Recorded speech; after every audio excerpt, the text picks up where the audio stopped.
Gosh, Christmas really is all around us. And the best part is, the spirit of the season never has to end. As long as you keep your loved ones near and a holiday wish in your heart.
From all of us to all of you, a very Merry Christmas.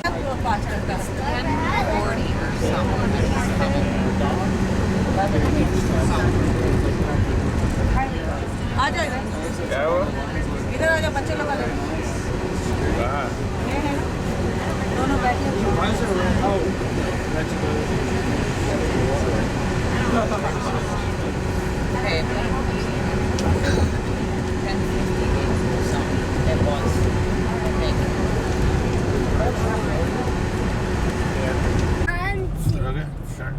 Why are you guys in the world again? You don't want to meet all the Power Rangers? What Power Rangers? The Power Rangers.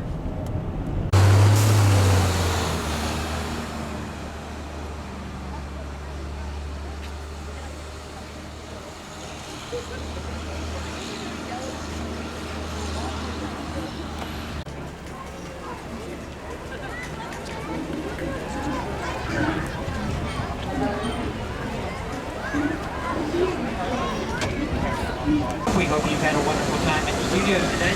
When you exit the park, please follow the white arrows that are painted in the parking lot. There's our one and only exit.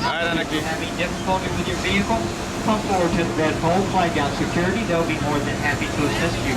Most importantly, please remember to buckle up. We're going to make 3 stops. Our first stop is going to be a dual stop. It's going to encompass both the television lot and the stage lot. Once we come to a complete stop, you may exit if you're parked in television, rows 19 through 21 to your driver's right. If you're parked in stage, 37 through 47, you may exit to your driver's left, please. चलो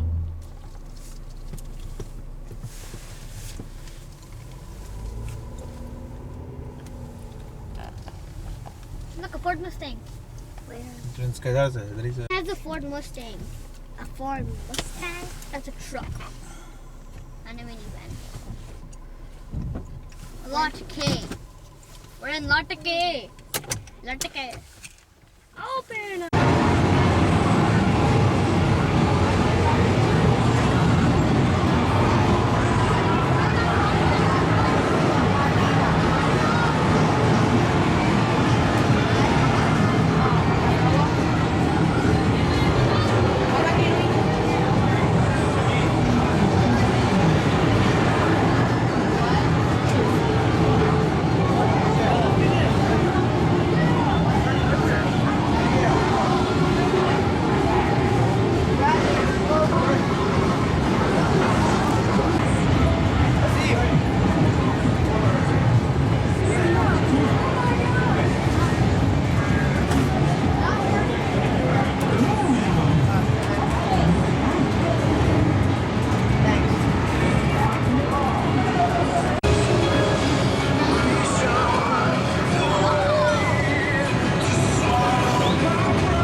हो गए बच्चे लोग, बस बम बम दिखाओगे अपना।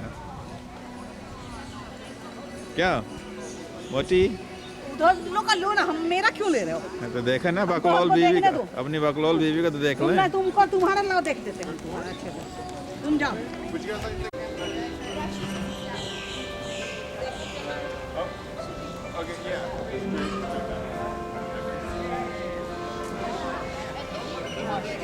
यहाँ से आ गया साथ।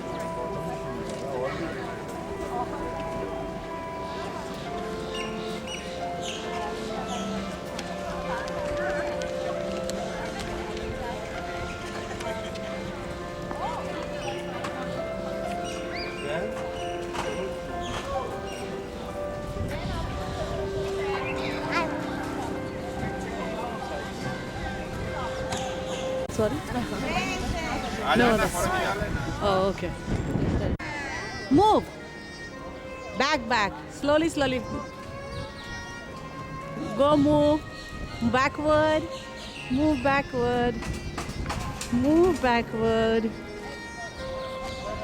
What's that gonna Keep moving backward. do? What's that gonna do? I'm taking something. We are going to Robot Scouts. Kids gonna love this area. Are you taking a video of us just doing it? Right? No, love it. It's a book.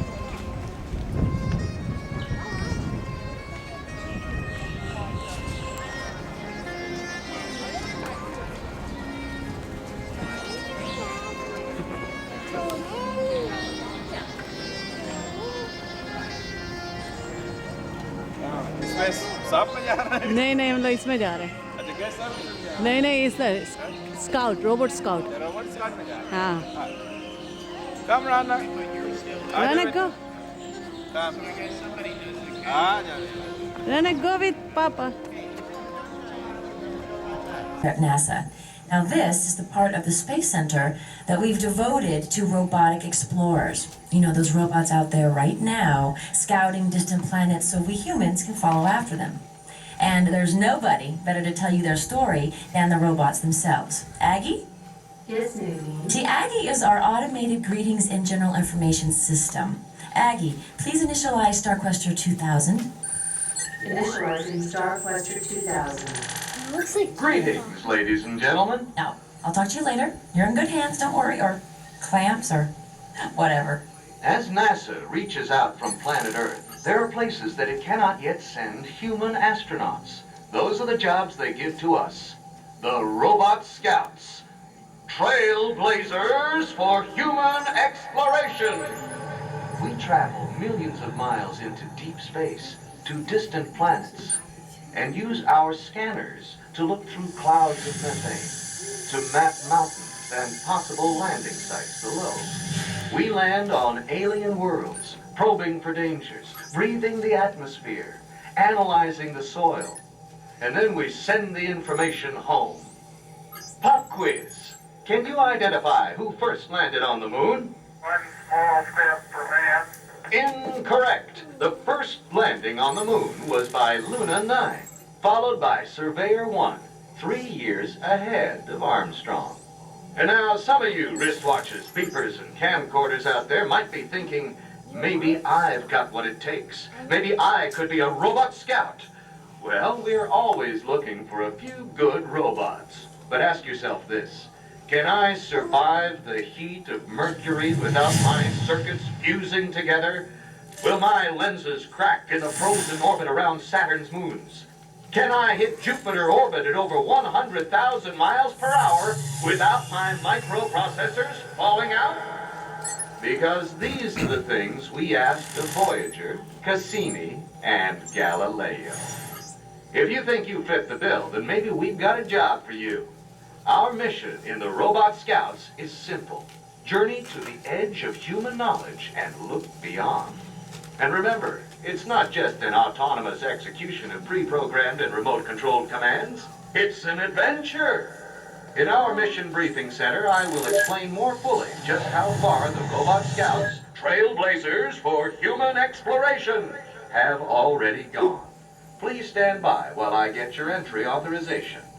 Aggie, Yes, Starquester 2000. allow access to Mission Briefing Center. Authorization Starquester 2000 Alpha Tango. Access granted. I'll see you there. You have been... The Viking's a pretty old design these days. Excuse the way he talks. I am Viking. Martian soil tested. Signs of life at this location. Inconclusive. I am Viking. Roger that, Viking. Voyager 1 and 2, what have you seen? We are Voyager. Titan scans complete. Planetary conditions resemble those of Earth before life evolved. Will we find life on Titan? It's gonna take one tough robot to check it out. Cassini, status report, please. This is Cassini. Mission in progress. Studying the Saturn system. I'm sorry you couldn't be with me, Starquester. How's that navigational sub-process? Over. I'm fine, but the astronauts are going to need a whole new design of spacesuit to survive out here. Transmitting data now. Roger that.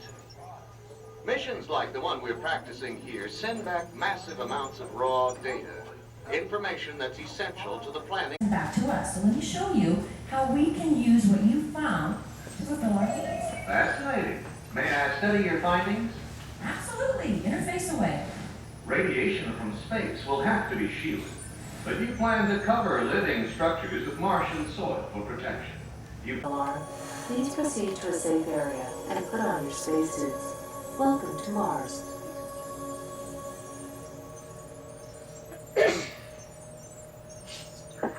Mars Base 1, this is Mars Base 2.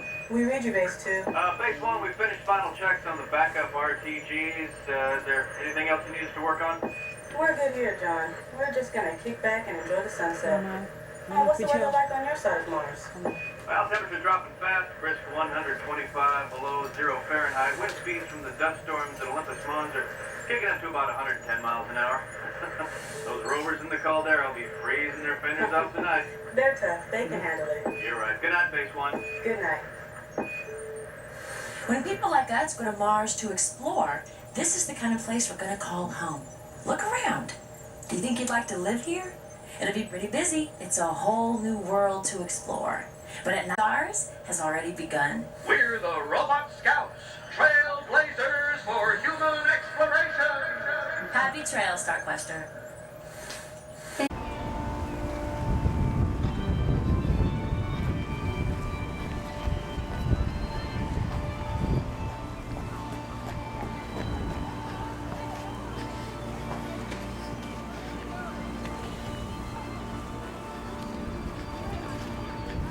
Hai beta.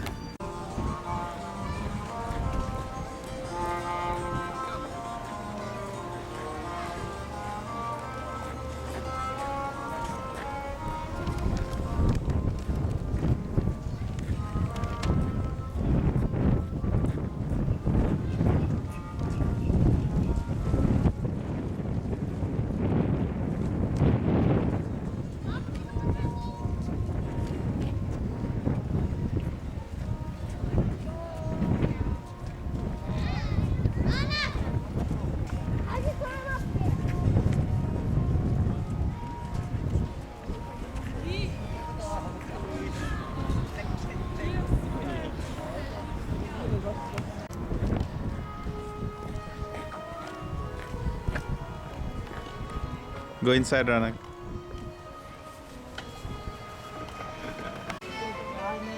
बाहर आ जा, बाहर दोनों तरफ खड़े जाओ, खड़े हो side by side, वहीं पे खड़े हो.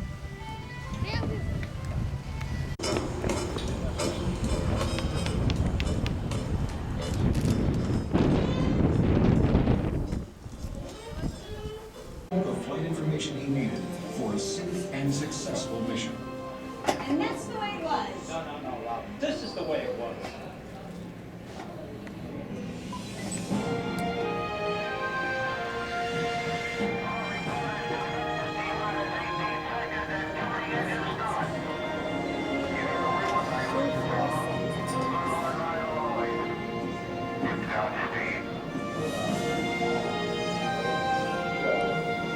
बैठो ना तुम लोग. Just sit down. ऊपर ऊपर. कितना time?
Pizdádárának.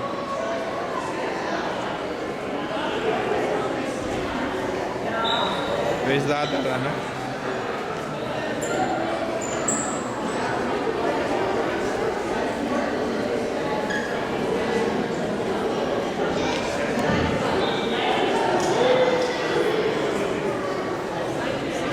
The only reason we come to the Kennedy Space Center is to strap a rocket on our bottom and ride it into space.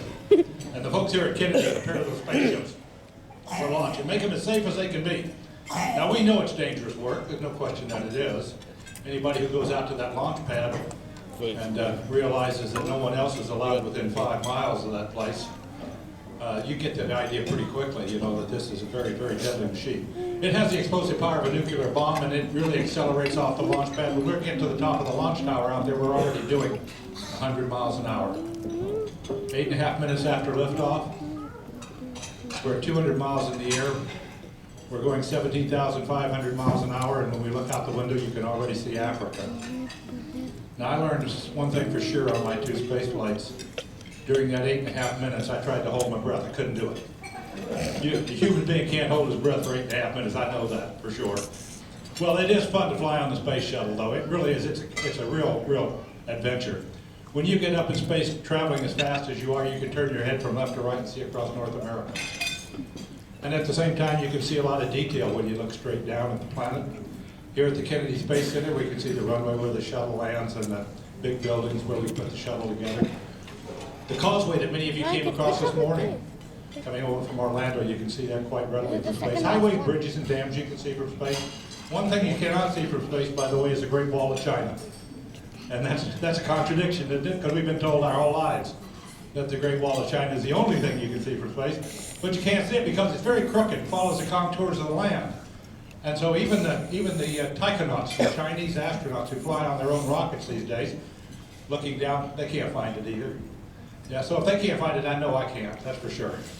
Yeah, well, at any rate, you're going 17,500 miles an hour, and if I lie just a little bit and raise it to 18, I can divide by 60 and get 300 miles a minute, and divide by 60 again and get 5 miles a second.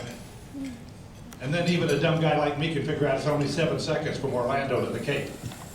Some of you drove over this morning, probably took you a little longer than that. Yeah. If you got kids in the back seat, they say, "Are we there yet?" You're always there. The answer is always yes. Are we there yet? Yes, we're there. Because the space shuttle is always there. Yeah, it's really fun to fly up there and to be able to look down and study the planet. You know, for more than 4 decades, astronauts and cosmonauts have been looking out the window of spacecraft, watching the world down below, taking photographs of our planet, documenting precisely what's happened to our planet over nearly 50 years. And of course, the planet is changing in rather significant ways. When the first astronauts looked down at North Africa, they saw Lake Chad, which was the 2nd largest lake on the African continent, and one of the largest lakes in the world. And today it's only 5% of what it was just over 4 decades ago. That's pretty rapid change. All the deserts on the earth are growing, and you can plot them decade by decade, the advancement of the deserts. And last year alone, China lost 1 million acres to the Gobi Desert. Now, that's a significant change, no question about it. Well, when I was flying, we were putting up big communication satellites. It was a very important part of NASA's early space shuttle history. We would carry these guys up into space. They were big around as one of these tables and extend almost to the ceiling when they're extended. Spin them like a top, shoot them out of the cargo bay, and they had their own rocket engine that carried them from our altitude, 200 miles, to their operating altitude, 25,000 miles above the center of the Earth. That's where communication satellites live. We have a whole family of satellites out there. We use them like giant reflectors to send audio signals and data and video around the planet. Very important part of our information infrastructure. Now, they live up there 25,000 miles above the center of the Earth for a very specific reason. At that altitude, and only that altitude, it takes exactly 24 hours to make one revolution, while the Earth does the same thing down below. So these satellites stay over the same spot on the equator all the time. That's why if you've got one of these dish antennas at home, you don't have to move it around all the time, because your satellite is up there and fixed. That's very interesting work. We also did some other things. We use a Canadian-built robotic arm to grab a satellite out of the cargo bay, lift it up, release it, fly the space shuttle away, let that satellite free fly for a day, and then fly back in and fly formation on it, reach out and grab the satellite with the mechanical arm and put it back in the cargo bay so we can bring the satellite and the data back down to Earth. Very exciting work. On my second flight, that little satellite was an X-ray astronomy telescope. X-ray astronomy is what we use to study black holes. Black holes are cool. Yeah. There are lots of them out there. We have much larger X-ray telescopes today. Very capable. They're being remotely controlled from the ground and looking out at distant parts of the universe for black holes. We're finding them everywhere.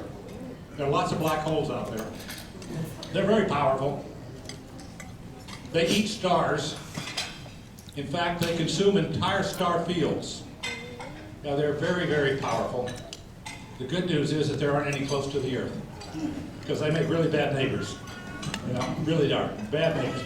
But we don't really understand black holes very well. We don't understand mass and matter and gravity well enough to be able to explain black holes. And you know, mass and matter and gravity, that's pretty basic stuff. You know, that's junior high physics. But it isn't right. It isn't 100% right. We don't really understand the basic concepts well enough to be able to explain black holes. So I always look to the youngsters in the room, and I'm hoping that one of them will grow up to be an Einstein and explain all of this to us. You see, Albert Einstein spent the last half of his life, after becoming extraordinarily famous for his early discoveries, he spent the last half of his life trying to figure out the various forces that influence nature and how they relate to one another, and he never could do it. So we're looking for somebody smarter than Einstein. I mean, loves mathematics and science and wants to explore and learn all about this. So I see hands going up, and I'm delighted to hear that, because we really need to do a much better job of educating our young people in science and math. We're not doing a good job at all. We're doing a pretty terrible job, if the truth were known. So I'll tell you the truth. We're not doing a very good job. Our students, our very best students, are evaluated against the best students from other countries every year. And they don't finish in the top 20 in math or science. That's a true story. Yeah. Can you imagine what would happen if the United States of America didn't finish in the top 20 in the next Olympics? Why, my goodness, we'd turn the world upside down to make sure that that never happened again. But we find ourselves not ranking in the top 20 in math and science, and I'm a huge sports fan. I love sports. Why? But I'll tell you, I think math and science are more important than sports. We need to do a much better job. And I was in England recently, and I was listening as I sat in the House of Lords to a member of the House of Lords talking about the very sad state of math and science education in the UK. So, you know, we're not in this thing alone. There are other people that are suffering too. But we really have to do a much better job of educating our young people. We really do. Well, let me tell you a little bit about the people that I flew with up there. I flew with some very interesting people. I flew with Sally Ride on the day she became the first American woman to fly in space. And that was a thrill. The #1 song in America that year was Ride, Sally, Ride. So, you know, this was a big deal. It really was. Lots of people came to watch Sally fly, lots of media attention. They called us Sally and the 4 other guys. But that was okay, because we stick close to Sally Ride, we get our picture in the paper. It was fun. Very exciting time. On my second mission, I flew with Patrick Baudry, a French test pilot. And I also flew with His Royal Highness, Prince Sultan Al Saud, a nephew of the King of Saudi Arabia. Now that was the first time that 3 different nations were represented on a space flight. So we had a multicultural experience up there in space that was made even more interesting by the fact that we flew the mission during Ramadan. And you know, during Ramadan, Muslims fast from sunrise to sunset. This is a very clever audience. This is a very clever audience. Yeah, that gave Prince Sultan something of a challenge, since we get 16 of those every day. He got home and one of the elders of the church said, Prince Sultan, how did you manage to comply with the requirements of Ramadan going so fast like that? And he said, I ate often, but not long. That's a good answer. I thought that was a good answer. Well, at any rate, I want to tell you about one other person that I flew with in space, a very special person.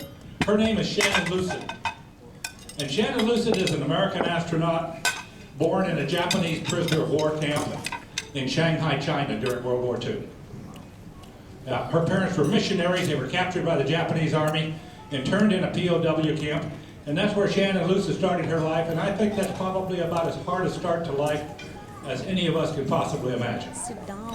I'd take anything over that. But after the war, she grew up in Oklahoma. She was a very good student, very diligent student, and she went on to the University of Oklahoma where she earned her PhD in biochemistry. Along the way, she taught herself to fly airplanes. But she wasn't satisfied with a private pilot's license. She went on to get a commercial pilot's license at a time when, frankly, women didn't do that. And then she fell in love and got married and had 3 children. And it was only then that NASA decided it was okay for girls to be astronauts. It didn't slow Shannon Lucid down a half a step. She was one of the first 6 women selected by NASA to be an astronaut, and the only one of the 6 who was a mother. She went on to fly 5 missions in space. On one of those, she flew with the Russians and set the American record for the longest space flight by anybody, man or woman. When she got through flying, NASA made her the chief scientist of the whole agency. Now, I want you to know, I think that's a great story. That's a story of the human spirit, you know?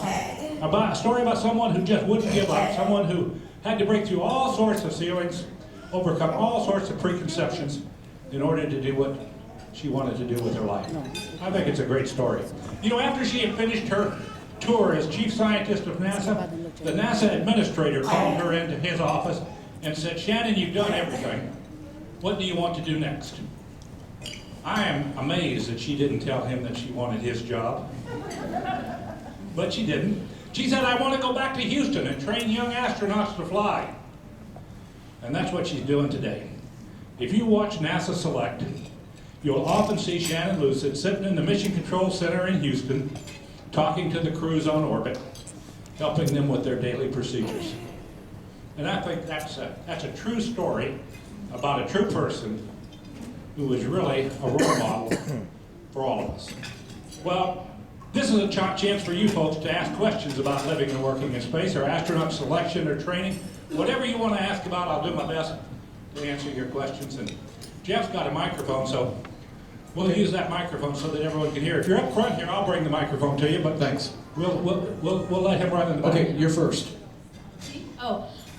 One of my questions was, what are the requirements to be an astronaut? Good looks and charm.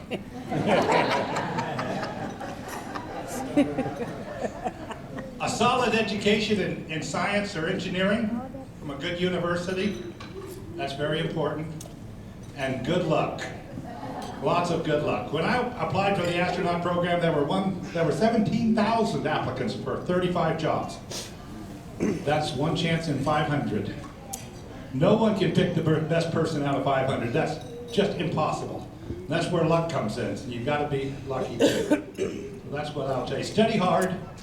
Take care of your body. Do what your mom tells you. And then you'll be okay. How do you attach the space shuttle to? He wanted to know how the space shuttle is attached to the booster engines and then put up vertically for takeoff. Yeah, okay. We attach it with big bolts. It's bolted onto that big external fuel tank. That big external fuel tank is a center structure for the whole stack. The solid rocket motors are attached to it, and the space shuttle is attached to it with explosive bolts.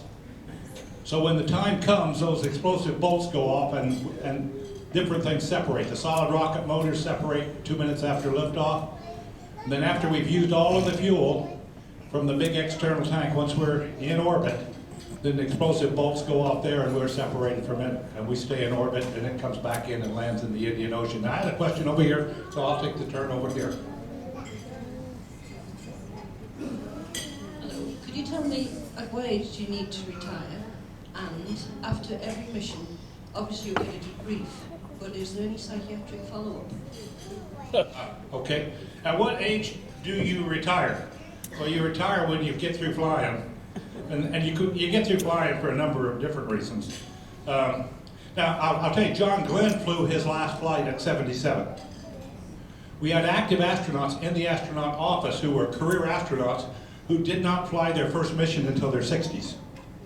Okay? It took them a long time to get there because they were selected during Apollo, didn't get to fly in Apollo, had to wait for the space shuttle, and then had to wait for those of us who were picked for the space shuttle program to fit into that sequence. And so, you know, it varies. Some people fly in their early to mid-30s, and then they go do something else with the rest of their life. They've done what they want to do with space flight. It varies. Now, I was supposed to fly 4 times. I'm the only NASA astronaut in history simultaneously in training for 3 different flights. But after my second and before my third, my wife went out one night to the mall and came home with $400 worth of luggage. Now, $400 worth of luggage back in 1985 was a lot of luggage. And what she was telling me is that my marriage had a 2-flight limit. So the next morning I retired. So people retire for different reasons. Now, psychiatric exams before you fly? Yes. Psychiatric evaluations after you fly? No. No. Physics question. Good. If you didn't strap yourself in when the rocket took off, what would happen? They would call you the dumbest astronaut ever. People would laugh about you for the rest of the time that your name is known to people. Okay? Because you better strap into that guy, because I'm telling you what, that's a wild ride. Make sure you go over today and ride on the shuttle launch experience, and then you'll know what I'm talking about, okay? I was looking at the rocket. It's in the display over there, and I saw the way they would like deploy one engine and part at a time through the rocket. It's in shuttles nowadays. Still do that? They they drop the engines off, is that what you mean? Yeah. Staging. Yeah, as we go up in a conventional rocket, we don't want to carry the extra weight with us because we have a limited amount of push from our rocket engines. And so we keep throwing away waste. And the waste are the lower stages of the rocket. Now, on the Space Shuttle program, we don't throw those engines away that we drop off. We bring them back into the ocean on parachutes, and we put more fuel in them and use them again. But on conventional rockets, we throw the lower stages away in order to reduce the weight that has to go into orbit. That's called staging. Yes, right in front, sir, if you want. There's a gentleman right there in front of you. How long did you have to train for? How long did you have to train for? Well, I was an astronaut for 5 years before my first flight, and I was training. I was learning about the space shuttle and its systems. I was learning about what each one of the 1,100 switches in the cockpit do. There are a lot of switches in the cockpit. And I was learning about the various systems, but at the same time I was also working as an engineer. I was working with the Canadian government on designing, developing, and testing the Canadian-built robotic arm. That was my job. Every astronaut has a primary job besides learning to fly. And I will tell you just forthrightly that that's the most important thing that you do as an astronaut. Flying in space is great, but it's not nearly as important as the contributions that you can make to the overall program through your engineering job. I mean, I've long since left my 2 flights behind, but those Canadian arms are still flying. So clearly that was more important. What was the longest amount of time that any man has ever stayed in space? About 500 days. His name was Valery Polakov. He's a Russian cosmonaut and Russian doctor. He spent 500 days in space. And when he got down, he wasn't ready to go run a marathon.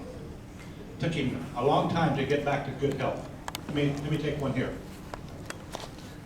How did you feel up in space when you first got up in space? I felt really good because the launch was over. Yeah, everybody feels really good when they get in space because the launch is behind them. And that's the hardest part, is the launch, okay? But I really love being in space. I love to float, and I love doing flips and somersaults and putting my pants on 2 legs at a time. Yeah, that's fun. And looking out the window at the world, there's lots of interesting things to do, and the work is really exciting. How long do astronauts stay in the space station? On the space station, they can stay up there for 6 months. Yeah, it's a long time, isn't it? Yeah, and I tell you what, they don't have chili dogs up there either, so it's a long time. Is it frustrating when you're all ready to go and unfortunately, for some reason you don't actually take off? All that preparation wasted? Well, it isn't wasted because we do take off later. We've never had a crew, I don't think we've ever had a crew that went out to fly and never flew thereafter. But we have had people that have had to wait until the next day, the next week, the next month, until whatever technical problems are resolved. And it's not fun. Going out to the launch pad and not flying is not what you want to do. Because you go through a psychological thing, you go through an emotional thing, getting out there and getting strapped in. And when you get out there and get strapped in, you want to fly today, because you really don't want to come back and do this again tomorrow or the next day. No, it's a real issue with regard to it. But the training isn't wasted because you're going to fly. What's the future?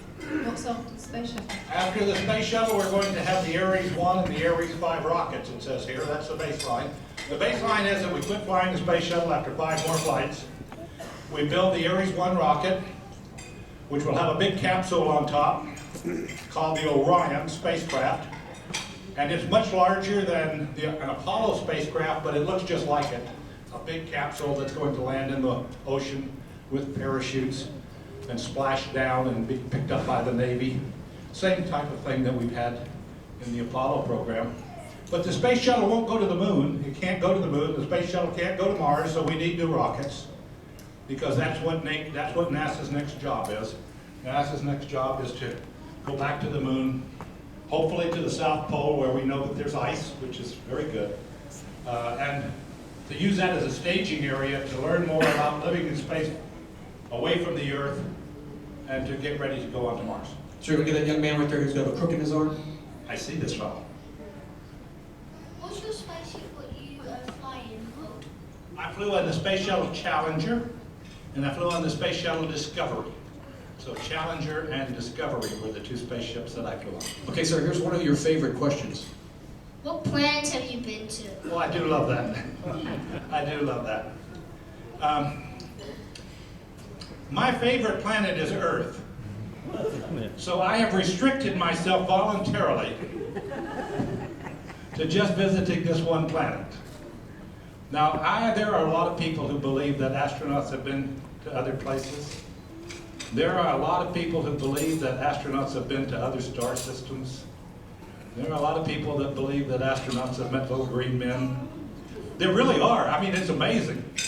I was out here one time, and a child asked me, I had a very small audience, I had about 6 people that I was talking to. And a child asked me how many planets I had been to. And I said, me or all the astronauts? Oh, he said, all the astronauts. How many planets have all the astronauts been to? And I said, well, let's ask your mother what she thinks. I shouldn't have done that. That was not kind of me. Because his mother said, I don't know, maybe 6 or 7. Yeah, it's amazing, you know, because we see this stuff on the tube all the time, and in movies all the time, with astronauts going to all of these exotic places, crash landing in some distant planet on the edge of a crater, or all false. Sorry. Okay, so we only have time for 2 more questions since... That's because I answered so long. No, because it was so poignant. So 2 more questions, and this one might be a tough one. Okay. How many space projects have you ever done? Me? Like, as in NASA. How many space projects has NASA done? I think she's asking, if I could decipher, how many space missions has NASA done overall with people on board, I guess? Oh, wow. I don't know the actual number. We're coming up on 130 space shuttle missions. We flew 6 missions in Mercury, and we flew 10 or 12, I guess, in Gemini. 10 in Gemini. And we flew Apollo 17. Up to 17, but there were people on 7, 8, 9, 10, 11, 12, 13, 14, 15, 16, 17. Well, that's a lot. That's another 11. Yeah, and then we had the Skylab missions. We had 3 different missions that went to the Skylab, and they stayed up there for 30 days, 60 days, and 90 days on the space station Skylab. So you'll have to add all those up and then tell me what the answer is. Come outside here when you're going to have your picture taken. Add all those numbers up and tell me what the answer is, will you? Yes. Another question? Sir, you can pick the last question. I get to pick the last question? Yes, sir. That's it. Okay, hands up high. Oh, right here in the red. I like red, see? Here we go. Here we go. How many variables do you have at NASA? How many variables? Variables. How many variables do you have? Robots. How many robots do we have? Oh, sorry. How many robots do we have at NASA? Including me or? We have a lot of robots at NASA. We use robots all the time at NASA. A lot of the parts to our rockets are made in factories where they use robots to make them, like we use robots to make automobiles. We use robots all the time now. But we don't have any robots that are flying missions. Only people that are flying missions. But we use a lot of robots in manufacturing. We use robots. You wander around out here and you'll learn a lot about robotics right here at the visitors complex. You ought to go out and see it because there really are a lot of robots being used all the time. Sir, this mother, I promised to give a question. So if I don't get her question, she's gonna, you know what, me. Oh, okay. What happened to your body in space? He wants to know what happens to your body in space. Oh, what happens to your body? You get taller. You grow an inch or so. And that's because those little sponges between the vertebrae of your spine expand. So, because they're not being squeezed by gravity. So you grow. You get nice thin legs. The ladies like that. You get fat faces. Nobody likes that. What happens when you get into zero gravity is that the fluid, which is mostly below our belly button, isn't held down there by gravity, and so it migrates up. Yeah, and so you get fat-faced and skinny-legged. And you have to go to the bathroom real bad. Because as that fluid goes up into the head, the brain starts sensing that there's too much fluid in your body. So it sends you a signal. Go stand in line. And astronauts do a lot of time standing in line on the first day up there. That's for sure. Okay, anybody else? That's enough? Yeah, we're going to get some pictures. Okay, we're going to do pictures, and I hope that you all have a wonderful day this afternoon at the Kennedy Space Center. If you haven't been by the shuttle launch experience, you've already paid for the ticket. Make sure you go there. You'll like it. Thank you for your attention. Very good. Thanks. हो जाता है क्या? तो वही कर लेना पहले हम लोग शटल लॉन्च ट्राई यहाँ पे ही ना शटल लॉन्च है शायद ना चलो जल्दी आओ यहाँ पे आके देख के आते हैं Come. Ranak.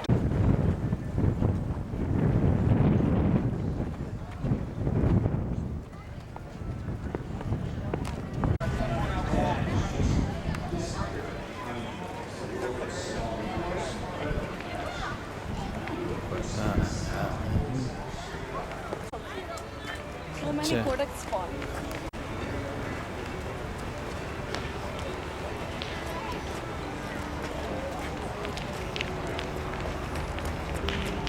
What time is it?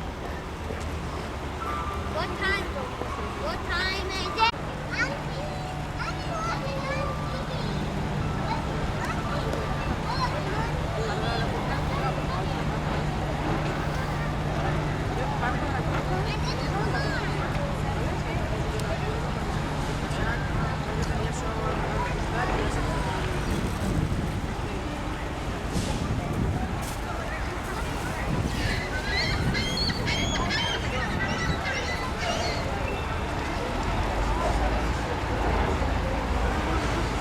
Alaska has more than we do.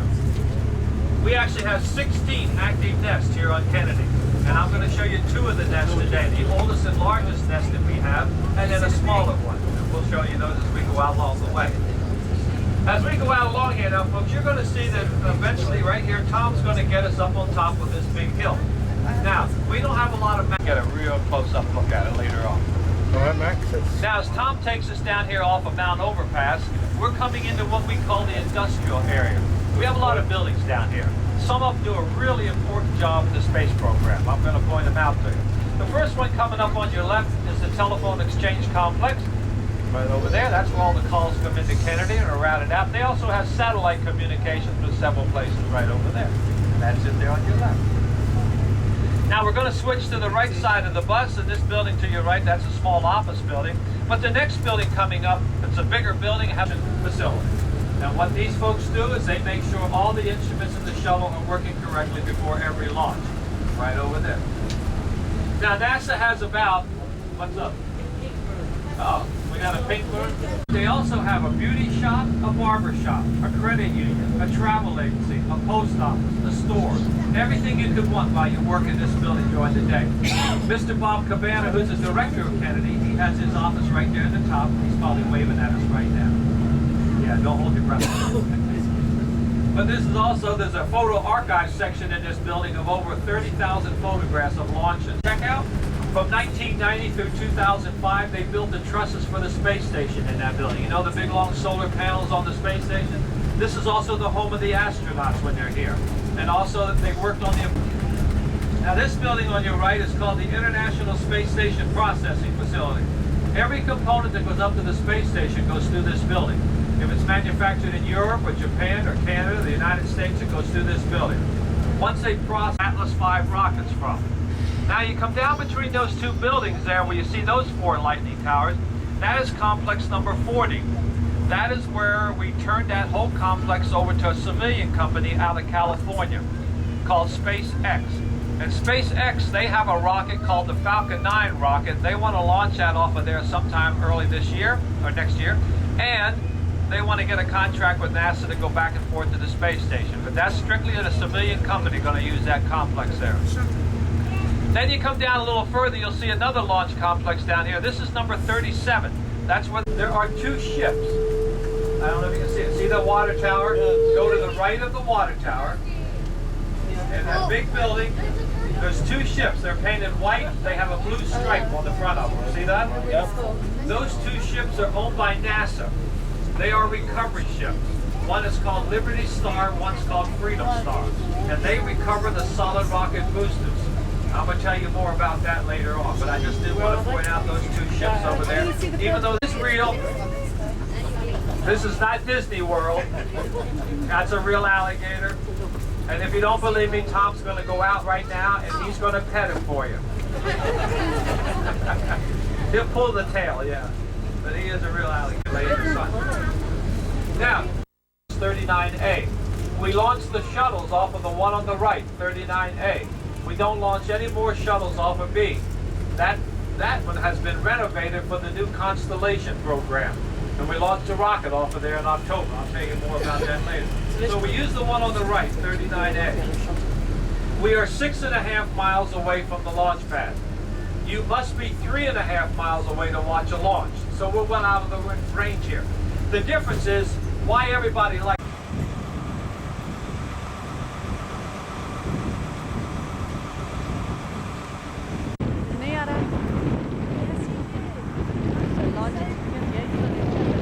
अचानक यहीं रहा बेटा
Sitting over there, recovery ships. they recover these two solid rocket boosters right here. Now what happens is when the shuttle leaves the launch pad, these two solid rocket boosters provide 75% of the initial thrust. They get the shuttle going to 3,000 miles an hour. And that happens in 2 minutes and 4 seconds. After 2 minutes and 4 seconds, these solid rocket boosters are empty of fuel. They separate from the shuttle and start falling back to Earth. There's 5 parachutes up here at the top. 2 small parachutes and then 3 big, enormous parachutes. And they lower these solid rocket boosters into the ocean about 150 miles east of here. Those 2 ships are out there waiting. And when they see these solid rocket boosters land in the ocean, they go into action to recover them and bring them back here to Kennedy. Once they get them back here, they're shipped out to Utah where they refurbish them and we reuse them about 20 times. Okay? Now, hi, I'm Dave Frank, and I'm master of the Freedom Star.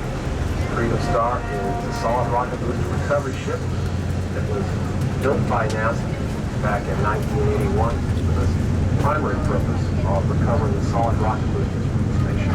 Unfortunately, you get a good look at him right there. There he's laying there just looking at us. What about that alligator? When an alligator is first born in Florida, he's called a grunt. You know, turn off, it's okay. He's called a grunt. They call him a grunt. He's about 10 inches long because he makes a noise like this. When he's full grown in Florida, he's close to 14 feet long, weighs close to 1,000 pounds. Alligators have 80 different teeth in their head, all different sizes and shapes. Full grown alligator can put 2,000 pounds per square inch of crushing pressure behind those jaws. Now they have 4 toes on their front legs, 5 toes on their front legs, 4 toes on their hind legs, but they never have but 3 toenails on each foot. Right over here. Now, we are 3.5 miles away from the launch pad. That's where you have to be to watch a launch. If you look at the American flag, off to your right, right there it is, right over there. Now, if you look off, right over there.